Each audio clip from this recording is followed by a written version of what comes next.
ஏய் ஏய் இப்போ தாண்டா ஒரு கோத்தாமையை விரட்டி அடித்தேன். நீ யாரா குறவு நீங்கள் உட்காந்துருக்க? டேய் எதா மீச, நான் தானே நாட்டாம தம்பி. நாட்டாம தம்பியா? ஏண்டா எனக்கு தெரியாம எப்படியா நாட்டாம தம்பியானா? ஏய் யோ அவன் தாத்தாவே ஆயிட்டாயா, அவனை போய் தம்பி ஆவானான்னு கேட்குற? ஏய் அவன் எப்படி வேணா நாட்டுண்டா. நாட்டாமனா என்ன தெரியுமா? பஞ்சாயத்துன்னு என்ன தெரியுமா? செம்புல ஒரு செம்பு தண்ணி வேணுடா. எதுக்கு? கால் கழுவுறதுக்கா? ஏய் கால் கழுவுறதுக்கா? ஏண்டா அந்த செம்போட மகிமை தெரியுமா உனக்கு? செம்புக்குள்ள என்ன இருக்குன்னு உனக்கு தெரியுமாடா? என்ன தண்ணி தான் இருக்கும். விட்டா பையில ஆட்டா வரும்போது சாராயத்தை ஒரு செம்புல கொண்டு வந்துருவாங்கடா. ஏன் தெரியுமா? பஞ்சாயத்து தவறா சொல்லிவிட்டோம்னா இவங்க எல்லாம் சேர்ந்து அடிச்சு விடுவாங்க. பயந்துக்கிட்டு கட்ட கட்ட கட்ட குடிச்சிருவாண்டாரு. குடிச்சிட்டு மயங்கி போட்டோம்னு வச்சுக்க, ஒண்ணுமே தெரியாத மாதிரி. அப்புறம் எங்கடா நாட்டாமன்னு பார்த்தா படுத்து கிடப்பான். அப்புறம் எந்திரிச்சு என்ன நடந்தது ஐயா அப்படின்னு அந்த கேட்பான். அப்போ விட்டுருவாங்க. பாவன் தண்ணி அடிச்சிருக்கான் தெரியல அப்படின்னு.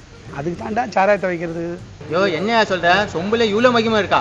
அதனால நாட்டாம எவ்வளோ அசிங்கப்பட்டாலும் அந்த ஒரு முடக்கு சாராயத்தை குடிச்சிட்டு வீட்டுக்கு தம்பா போறாங்க. நாட்டாமன்னா உனக்கு லேசா தெரியுதா? ஏண்டா நாட்டாமுடைய தங்கச்சியை தாண்டா எங்க அப்பனே கல்யாணம் முடிச்சான். ஆனா அவனும் நாட்டாமை ஆகலாம் தான் பார்த்தான், முடியல. நானும் இவ்வளவு நாளா நாட்டாமையான்னு தான் பாக்குறேன். இந்த சீட்டு கிடைக்க மாட்டேங்குது.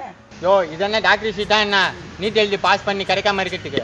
அதை கூட எழுதி பாஸ் பண்ணிடலாம், பணம் கட்டியாவது பாஸ் பண்ணிடலாம். ஆனா நாட்டாம சீட்டு கிடைக்க மாட்டேங்குதுடா இவ்வளவு நாளா. அதுல போய் நீ உட்காந்துருக்கிய எந்திரியா போற. நானும் கொஞ்ச நேரம் உட்காரலாம் பார்க்குறேன், விட மாட்டேன்.